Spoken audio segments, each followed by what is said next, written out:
Bonjour à tous, c'est avec grand plaisir que je vous retrouve aujourd'hui pour un débat consacré aux relations entre les ophtalmologistes et les opticiens. La presse grand public a fait état de l'opacité du marché des lunettes, ce qui a généré une polémique et des questions des incompréhensions entre ophtalmologistes et opticiens. Pour faire le point, je reçois le docteur Jean-Bernard Rottier, ophtalmologiste au Mans et président du SNOF, le syndicat national des ophtalmologistes de France.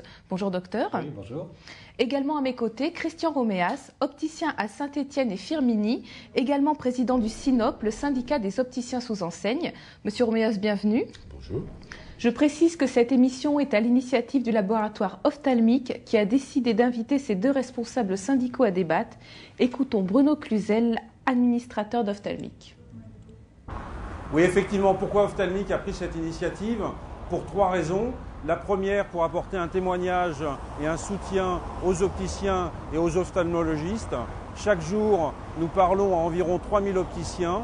Chaque semaine, nous avons vu environ 500 ophtalmos, donc nous pensons bien connaître ce marché. La seconde raison, c'est qu'on a vu dans la presse généraliste des mises à dos, on mettait à dos les opticiens et les ophtalmos. C'est une erreur et c'est injuste.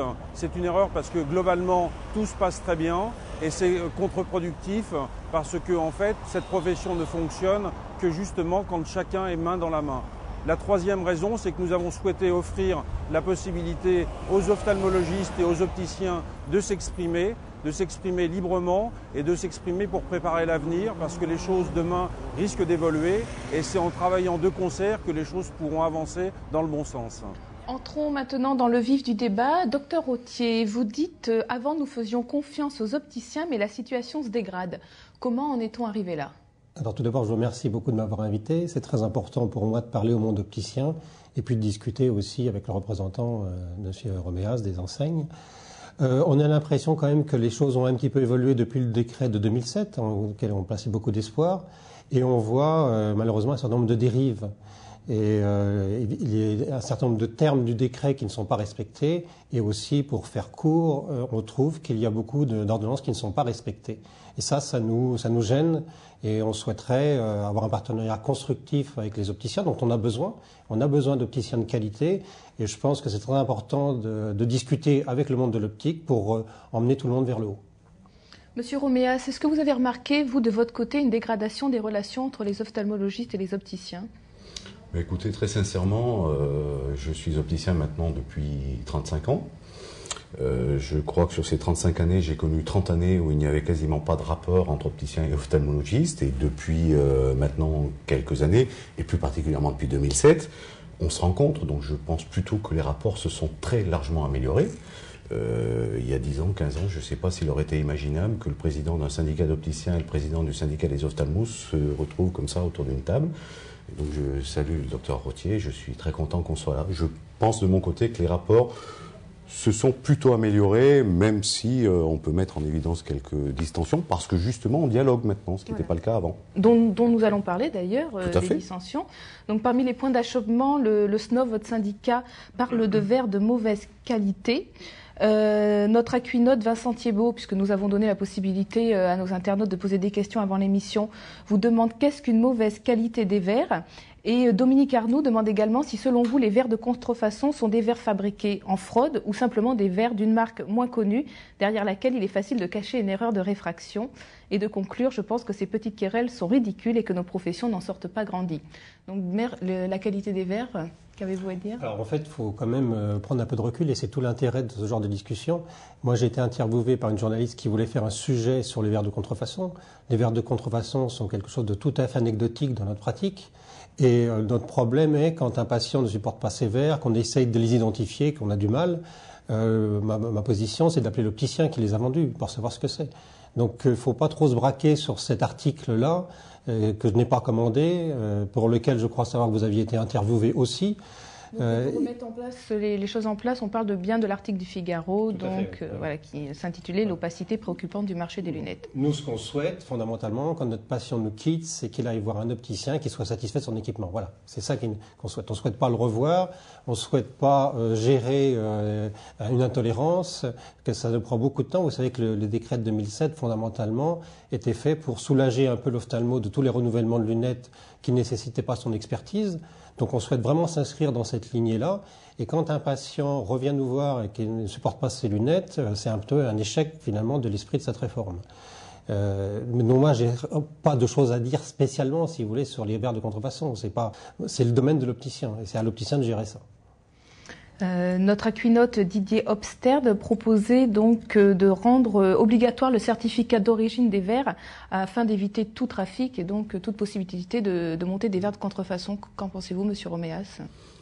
Tout départ, au départ, parce que je reviens sur la question de l'internaute précédent en disant, pour moi, la conclusion importante, et je pense que vous serez d'accord avec moi, c'est de dire qu'il faut arrêter ces petites querelles qui servent strictement à rien.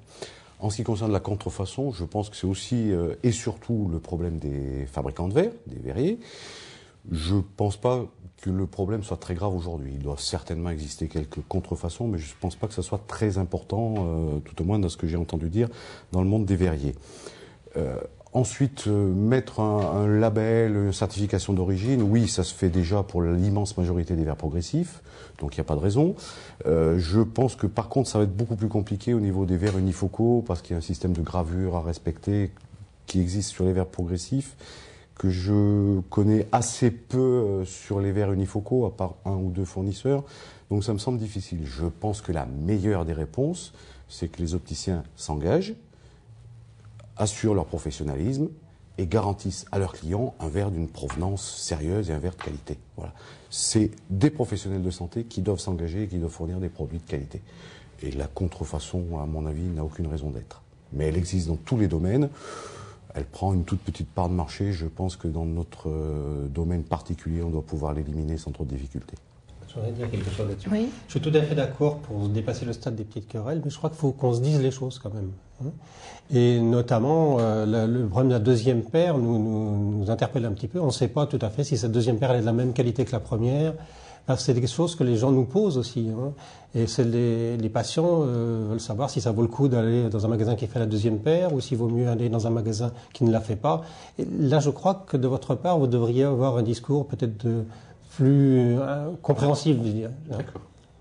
Déjà, les clients, on peut leur dire d'aller dans des magasins qui font la deuxième paire, puisque je crois qu'aujourd'hui, toute la profession l'a fait. Donc, pas les indépendants, bien sûr que si. Tout le monde. Est-ce que la même qualité que la première? Alors, obligatoirement, non. Tout dépend ce qu'on met derrière qualité. Quand vous avez un verre progressif de très haut de gamme en première paire, il est évident, et je crois que la majorité des opticiens le disent clairement à leurs clients, que sur la deuxième paire, du fait que c'est une lunette à 1 euro, on ne peut pas reproduire exactement à l'identique. C'est pas pour autant que c'est de la mauvaise qualité. Qu'est-ce qu'on met derrière qualité aussi? Nous, dans nos enseignes, nous sommes capables, et on en a déjà discuté tous les deux, de certifier la provenance de tous nos produits, de la traçabilité des produits. C'est pas parce que le produit est offert en seconde paire que c'est un produit d'une qualité qui fait qu'il est importable. Loin de là. Donc justement par rapport à cette question de la deuxième paire, on a eu beaucoup de questions d'internautes sur la publicité, la communication. Est-ce que vous jugez que la publicité vous devrez être encadrée? Est-ce que les ophtalmologistes feraient plus confiance aux opticiens s'il y avait moins de marketing autour du secteur? C'est vrai que l'opticien est un peu à part dans le monde de la santé. C'est le seul qui a le droit de communiquer autant. C'est peut-être même celui qui communique le plus en France, d'après ce que j'ai compris. C'est vrai que c'est pas du tout notre univers, cette communication grand public avec la télévision, dans les médias. Ceci dit, c'est probablement une spécificité du monde de l'optique. J'ai pas énormément de demandes. Je sais que c'est quelque chose à laquelle vous tenez. C'est vrai que c'est pas du tout dans notre esprit à nous, et ça nous choque quand même fondamentalement quelque part. Il est vrai aussi que forcément ça renchérit un peu le prix des lunettes, puisqu'il faut que vous intégriez ce coût à l'équipement. Mais on n'a pas de demande, si vous voulez, explicite à ce sujet. Monsieur Roméas, par rapport à un encadrement de la publicité? Écoutez, nous, on prône dans notre syndicat, le SINOP, la liberté de la publicité et de la communication. Je pense qu'il faut aussi regarder les avantages de la communication. C'est quand même grâce à cette communication que depuis 10 ans ou 15 ans, on a quand même gardé les lunettes à des prix tout à fait raisonnables, parce qu'il y a une libre concurrence sur le marché et que ça a évité le côté exponentiel que l'on avait autrefois en gardant ça comme un aspect trop médical. Par contre, je ne comprends pas du tout la question et le rapport entre la communication publicitaire et la qualité. Je ne vois pas en quoi le fait de faire de la communication empêche de faire de la qualité. Il n'y a pas de paradoxe. Il n'y a absolument pas de paradoxe. Nous estimons que nous communiquons, c'est notre façon de travailler, nous nous adressons au grand public, mais en même temps, nous sommes obligés de mettre des produits de qualité. Sinon, les clients ne viendront pas chez nous. C'est pas parce qu'on va dire on est à tel prix, etc., qu'ils vont venir se précipiter. L'intérêt de la publicité, c'est de se positionner sur l'aspect commercial et à côté de garantir le professionnalisme de l'opticien. Ce qui m'étonne un tout petit peu, c'est que vous ne communiquez pas sur votre métier, en fait, sur votre savoir-faire, sur la qualité des produits. C'est des communications toujours un petit peu très commerciales, en fait. L'immense majorité de la communication, je suis d'accord avec vous, est commerciale pour une raison très simple, c'est que les Français, c'est ce qu'ils attendent et c'est leur critère. Mais n'oubliez pas qu'il y a énormément de communication sur le point de vente, sur la qualité. Il y a des tas d'explications. Nous investissons des fortunes chaque année dans des leaflets explicatives, aussi bien des défauts visuels que de la qualité des verres et des choix qui sont proposés. Il est évident qu'à la télévision, la communication est beaucoup plus commerciale parce qu'on a 8 secondes, 15 secondes ou 30 secondes pour faire passer un message. Mais quand on parle de la communication dans les grandes enseignes, ce n'est pas uniquement de la communication télévision. Il y a aussi toute la communication sur le point de vente qui est une part très très importante. La communication ne gêne pas la qualité des produits. Donc, Monsieur Rottier, vous avez parlé de la qualité des produits vendus par les opticiens. Et les opticiens sont nombreux à évoquer, eux, la qualité des actes qui sont faits par les ophtalmos. Donc, nous avons David Fauché qui a dénoncé sur le site Acuité des dépassements d'honoraires abusifs, des opérations de la cataracte injustifiées ou encore des examens de vue réalisés par des secrétaires. Et on a un autre internaute, Didier Obstert, qui évoque un de vos confrères qui fait voir une petite lumière rouge à ses patients et leur facture des séances de laser. Qu'en est-il réellement? Vous savez bien que tout ça, c'est pas juste, c'est pas la réalité du terrain. Hein. C'est une minorité ou ce n'est pas du tout le cas? Pas. Enfin, si vous me trouvez un ophtalmo qui fait voir une lumière rouge et qui fait payer une séance de laser, vous le dites, vous le dénoncez au Conseil de l'Ordre, il va être poursuivi. Enfin, tout ça, c'est pas la réalité des 5500 ophtalmos en France. Hein. En revanche, par rapport aux opérations de la cataracte qui sont parfois injustifiées, je sais pas, moi, la CNAM en a parlé également. Donc, est-ce qu'il y a pas une réalité? La CNAM n'a pas parlé de ça. La CNAM a dit qu'il y a des différences de fréquence d'opérations de cataracte selon les régions. Et donc c'est en étude, mais elle n'a pas dit qu'il y avait des cataractes injustifiées. Vous savez que les gens aujourd'hui ont besoin de conduire, donc les cataractes sont devenus beaucoup plus sûrs. Donc on opère les gens à des niveaux d'acuité qu'on n'oserait pas opérer, on n'aurait pas osé les opérer il y a une vingtaine d'années par exemple. Donc ça, je crois que ça fait partie des petites querelles, si vous voulez. Moi je veux bien répondre sur des points réels, mais ces petites attaques qui sont pas tout à fait dignes. Qu'est-ce qu'il y avait les secrétaires aussi? Alors ça c'est intéressant, les secrétaires qui feraient des examens de vue. Tout à fait. Alors je n'ai pas connaissance de secrétaires qui fassent des examens de vue. En revanche, vous savez qu'on a un problème de démographie, on va sûrement en parler. Et donc c'est normal que dans les cabinets d'ophtalmo, il y a un certain nombre de délégations de tâches qui se fassent. Et aujourd'hui, on a des appareils qui sont complètement automatisés. Et donc le fait que la secrétaire appuie sur le bouton d'un réfractomètre automatique, moi ça me choque pas vraiment. Et on n'appelle pas ça un examen de vue. Enfin, personne ne peut prétendre que ce soit un examen de vue.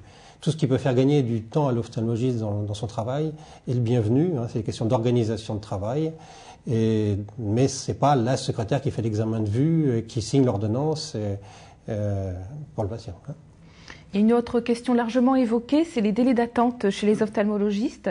Jacques Bimboz nous parle de 14 mois pour avoir un rendez-vous à Agondange en Moselle et demande: doit-on accepter d'être condamné pour non-assistance à personne en danger lorsqu'on refuse d'améliorer la vision d'un conducteur sans prescription et qui nous sollicite? Et nous avons un autre internaute, Emmanuel Guibert, qui se dit victime, donc qui est opticien, qui se dit victime de la ruralité de son magasin et demande si un jour on pourra parler d'ophtalmologiste local. Qui veut prendre la parole? Je peux parler là-dessus. Vous savez qu'on est 5500, dans 15 ans on est 3500. D'autre part, le plateau technique nécessaire à l'ophtalmo pour travailler a grossi et atteint à peu près 200 à 250 000 euros. Donc c'est fini, l'ophtalmo rural, il n'existera plus. Et au contraire, les ophtalmos doivent se regrouper pour acheter des matériels qui coûtent très cher, des lasers, des OCT, enfin, et ainsi de suite. Donc on ne peut plus faire de l'ophtalmologie dans un petit village avec une boîte de verre, ça c'est absolument fini. En ce qui concerne votre Aquinote, c'est ça? Aquinote, oui. Aquinote. qui se demande s'il doit faire les verres à ce patient qui a 14 mois d'attente. Bien sûr qu'il doit les faire, bien entendu. C'était quand même fondamentalement l'esprit de la réforme, c'est que l'opticien puisse renouveler des verres. Alors on n'est pas tout à fait dans les clous, puisqu'il faut normalement 3 ans, mais vous voyez bien qu'il y a des circonstances qui nécessitent quand même de passer outre, bien que dans la majorité des cas, nous ne souhaitons pas que ça se fasse comme ça.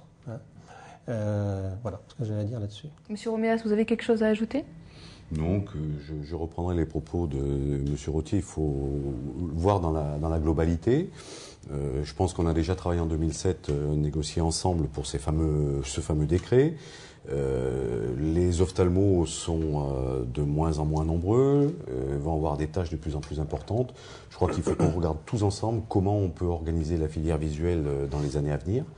Moi, je suis beaucoup plus inquiété par un article que vous avez repris, qui était à la une du Figaro hier et qui dit, si mes souvenirs sont bons, que les problèmes de déficience visuelle coûtent 120 milliards d'euros dans le monde.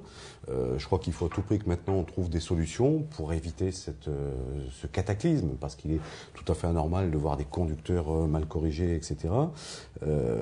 Donc sans aller jusqu'aux attaques, ce qu'a cité votre Aquinote de non-insistance à personne en danger, je crois qu'on n'en est pas là, mais il faut qu'on trouve des solutions ensemble pour construire l'avenir de telle manière que nos patients clients soient bien équipés, bien corrigés, et qu'on règle entre nous les difficultés qui peuvent exister, les files d'attente qui effectivement, alors là vous prenez un cas un peu extrême, mais je crois qu'en moyenne on parle dans beaucoup de régions de 6 à 8 mois, il faut qu'on trouve impérativement une solution à ça. On a déjà fait, je crois, un gros progrès en 2007, on constate aujourd'hui que ça se met en place, on a besoin d'améliorer encore les choses. Continuons à travailler, on va avoir plein d'idées pour l'avenir et voilà, c'est ça la bonne solution. Mais arrêtons les fixations, comme c'est un peu le cas sur des sujets trop précis. C'est dit, le myope qui casse ses lunettes, il accepte en urgence dans les cabinets ophtalmo. Oui. On en voit tous les jours. Mais, on ne peut pas vivre sans une correction quand on est myope.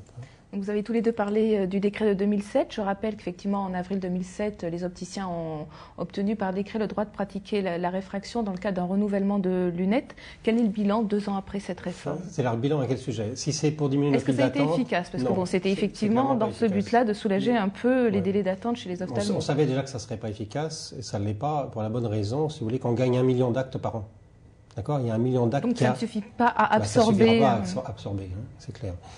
Et puis d'autre part, c'est quand même quelque chose qui peine à se mettre en place.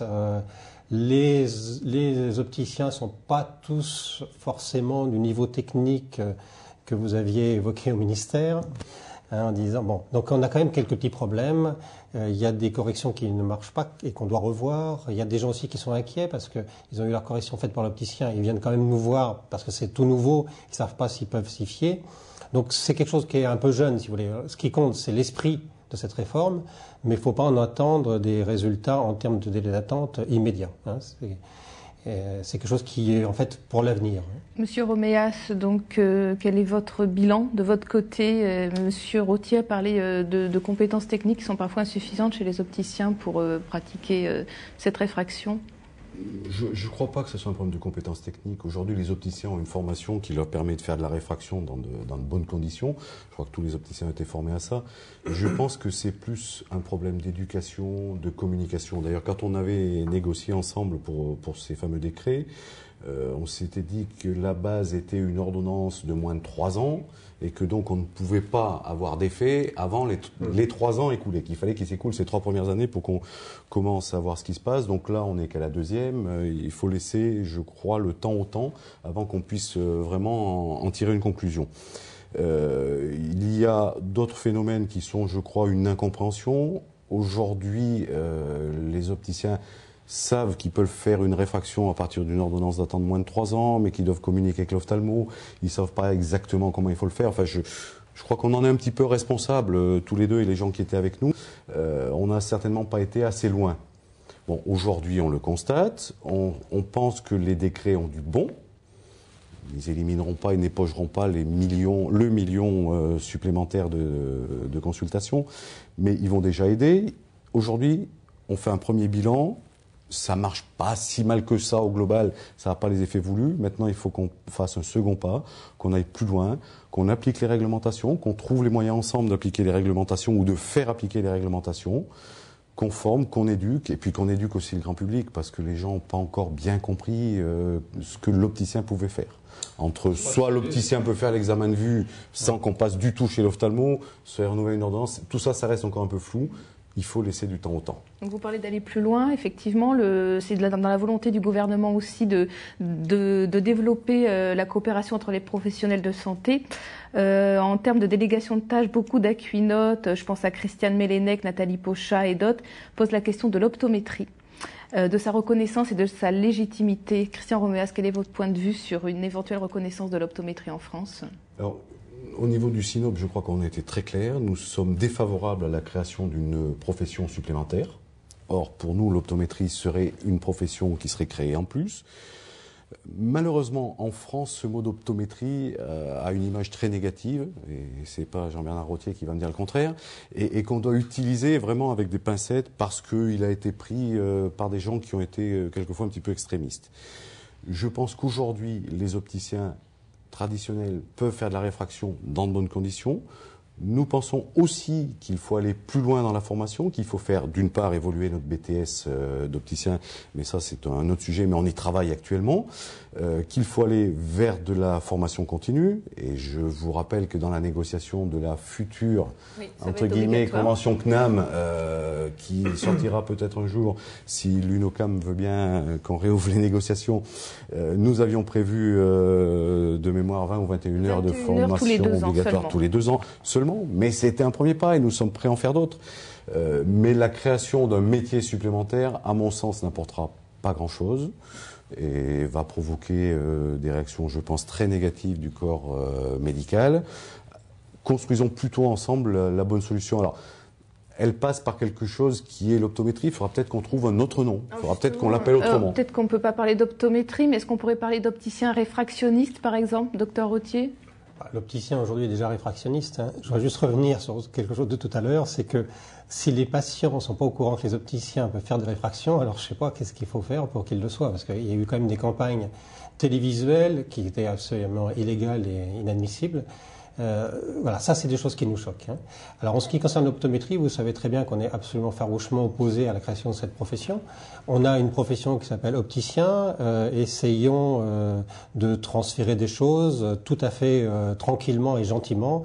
J'étais tout à fait heureux d'entendre Didier Papaz là sur votre antenne dire qu'il fallait déjà gérer l'acquis, et que le décret de 2007 soit respecté dans tous ses termes, parce que ça c'est très important, parce qu'en fait le respect du décret amène la confiance entre les partenaires. Donc là vous parlez, je pense, du respect en termes de communication autour de la réfraction. Mais pas que ça, mais le port du badge, la communication, le respect des ordonnances, enfin, vous voyez, la filière ne peut pas travailler sans confiance.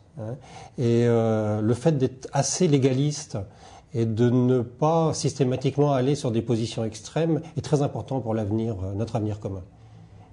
Et donc je suis très très heureux d'entendre ce que vous venez de dire au sujet de cette évolution. Enfin, Donc, Monsieur Roméas, comme Monsieur Rottier dit que la législation sur le port du badge, qui je le rappelle est obligatoire pour tous les opticiens, n'est pas respectée, est-ce que c'est vraiment le cas ? Pas respectée, non. Je crois que globalement elle est respectée, mais qu'effectivement il y a encore une petite minorité d'opticiens, mais trop à mon goût, qui ne la respectent pas. Aujourd'hui, porter un badge, c'est quand même quelque chose de très très simple. Chez nous, plutôt valorisant, excusez-moi de vous couper, vis-à-vis de l'opticien. Mais il y a quand même des personnels qui ne sont pas opticiens dans vos magasins, et c'était plutôt une bonne chose. Tout à fait. Nous sommes très favorables. Nous communiquons beaucoup sur ce sujet-là. Je pense que c'est pas quelque chose de trop contraignant que l'on avait mis dans ces décrets que de porter un badge. Petit aparté, il faudra peut-être qu'on demande aux ophtalmos de faire mettre des badges à leur personnel aussi, pour savoir quand on a affaire à un orthoptiste ou à une simple secrétaire qui appuie sur le bouton. Chez nous, les orthoptistes ont des badges, leur salle est badgée aussi, enfin oui, c'est clair. C'est très important pour les patients. Et par rapport au respect des prescriptions qu'a évoqué le docteur Rottier ? Alors, j'ai pas le sentiment non plus que les prescriptions ne soient pas respectées. J'ai par contre le sentiment qu'il y a un problème de communication. L'opticien qui modifie une correction doit en informer l'ophtalmologiste.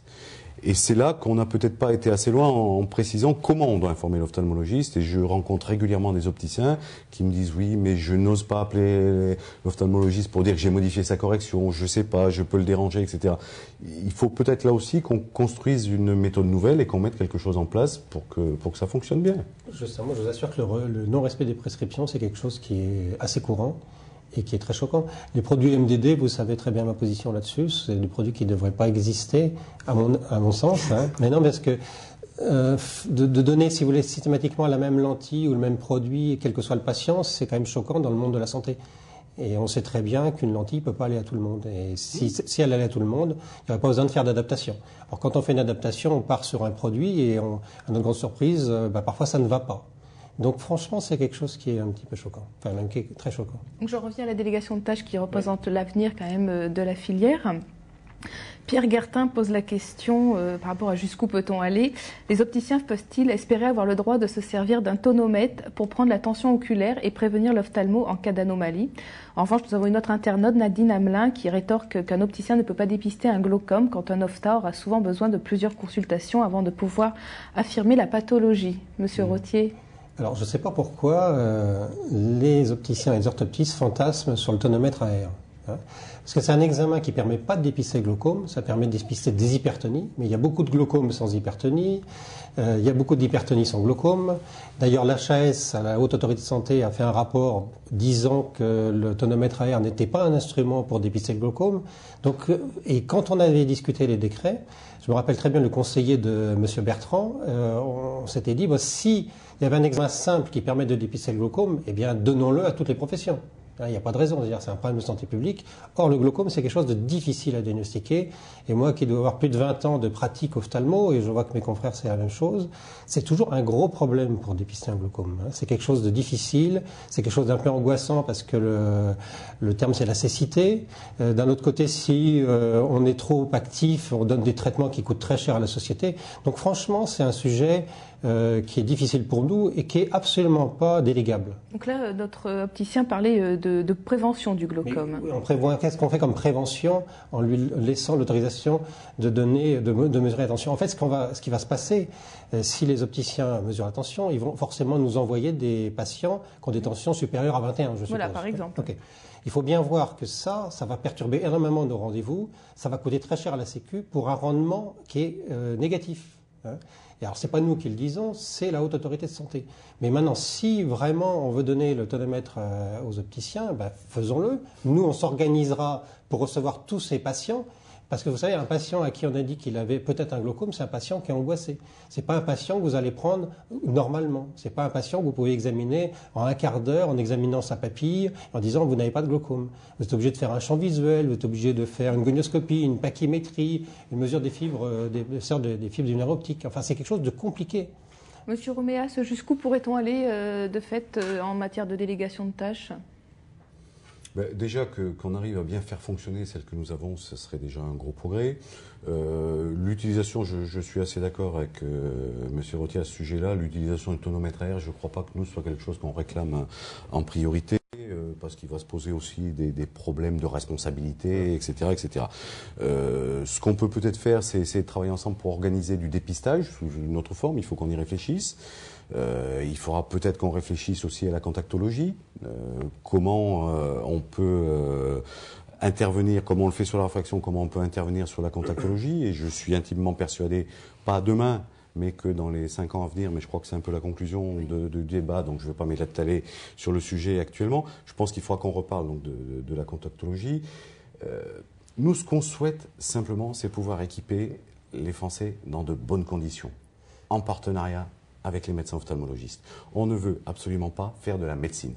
Ce n'est pas notre but, que ce soit très clair, mais essayons de travailler sur tout ce qui sera possible de nous déléguer.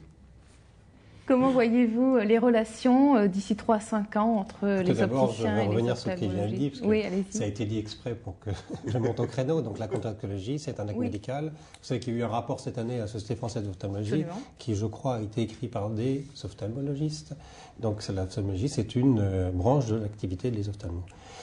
Alors là, votre question, c'est comment je vois les rapports ?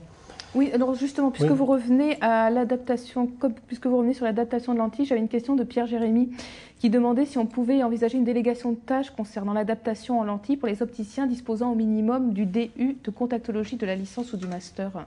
Est-ce que c'est quelque chose qui sera envisageable ? Alors dites-moi déjà quel intérêt en santé publique et puis pour nous en profession, quel intérêt on aurait à externaliser l'adaptation de lentilles ? Bon, on n'en a aucun. Donc Nous souhaitons au contraire développer l'adaptation de lentilles, mais au sein de nos cabinets. Alors s'il y a des compétences qui sont faites sur ce thème-là, nous on serait tout à fait d'accord pour les accueillir au sein de nos cabinets. Oui, il pourrait y avoir plus de porteurs de lentilles si vous déléguez des tâches en matière de contact. Ça, c'est une visée, si vous voulez, commerciale. Nous, qu'il y ait plus de porteurs de lentilles, nous, ce qu'on souhaite, c'est que les porteurs de lentilles soient bien équipés, qu'il n'y ait pas d'abandon et qu'il n'y ait pas d'intolérance aux produits d'entretien. Donc, notre but, c'est pas que de faire que le marché des lentilles augmente, c'est que les gens soient bien équipés. Donc ça, c'est les choses dont vous allez débattre par la suite, j'imagine. C'est des petits sujets de discorde, mais M. Roméas le sait très bien. Donc on va regarder un peu vers l'avenir. Docteur Rottier, quelle est votre vision des relations ophtalmologiste-opticien d'ici 3 à 5 ans? Écoutez, moi je souhaite qu'elle soit positive, je souhaite qu'on se rencontre. Je suis très content de voir que le SINOP essaye d'aplanir les difficultés, de gommer ce qui ne va pas. Il y en a un petit peu plus que ce que vous voulez bien le dire, mais c'est pas grave, la motivation est là, donc il faut en être très content. Je voudrais vous faire une proposition, c'est qu'on aille ensemble au ministère et puis éventuellement avec les autres syndicats d'opticiens, qu'on se mette d'accord sur un certain nombre de modifications du décret de 2007 à faire et qu'on soit porteur de ce projet pour le bien de notre filière. Monsieur Roméas, votre vision ? Et votre réponse à la proposition du docteur Rottier? Ma vision va être la même. Je ne peux que répondre favorablement à la proposition de Jean-Bernard Rottier. Se mettre autour d'une table, aller voir les pouvoirs publics ensemble et demander déjà que les décrets soient appliqués ou faire en sorte qu'on puisse les rendre applicables, parce qu'on a quand même dans les décrets oublié une chose, c'est qu'il n'y a aucune sanction face aux dérives. Et tout à l'heure, Jean-Bernard faisait allusion à certaines dérives de certaines enseignes et on n'a aucun moyen d'agir malgré toutes nos tentatives. Donc une table ronde, aller voir les pouvoirs publics ensemble, bien sûr que je dis oui.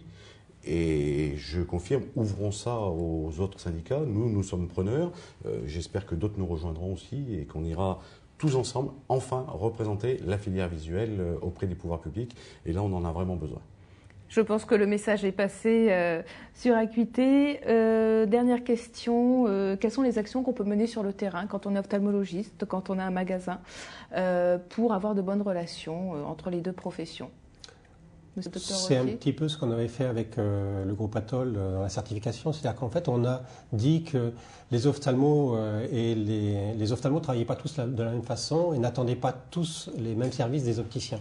Donc l'important, c'est qu'ils se rencontrent et qu'ils listent en fait les points de contact, comment l'ophtalmo souhaite être contacté, est-ce que c'est par téléphone, est-ce que c'est par fax, qu'est-ce qui se passe en cas d'urgence, enfin voilà. C'est que par le fait de se rencontrer et de prévoir les situations qu'on pourra mieux s'entendre. Monsieur Roméas, quels conseils donneriez-vous à vos confrères pour entretenir de bonnes relations avec leurs prescripteurs ? Je ne sais pas si je peux me permettre de donner des conseils à mes confrères, ils sont largement assez grands. Je pense que globalement, malgré tout ce qu'on a pu dire ces derniers temps, il y a de très bonnes relations sur le terrain entre les opticiens et les ophtalmologistes. C'est pas parce que Jean-Bernard et moi, on se rencontre des fois dans des ministères et qu'on défend les intérêts de nos professions respectives que sur le terrain ça se passe mal, bien au contraire. Je crois qu'il y a une bonne entente. Ce que je pourrais dire, c'est à tout le monde, faisons du travail de qualité, parce que je crois que c'est uniquement la qualité qui nous aidera à nous en sortir, avoir une excellente collaboration. Mettons en place les moyens de faire appliquer les règlements, soyons irréprochables, et tout ira pour le mieux dans le meilleur des mondes. Et on construira ensemble des tas d'autres choses. Docteur Rottier, Christian Roméas, merci d'avoir répondu à notre invitation. Nous sommes ravis que ce débat ait pu déboucher sur des solutions dans l'intérêt des amétropes. Merci de votre attention. À très vite sur Acuité TV.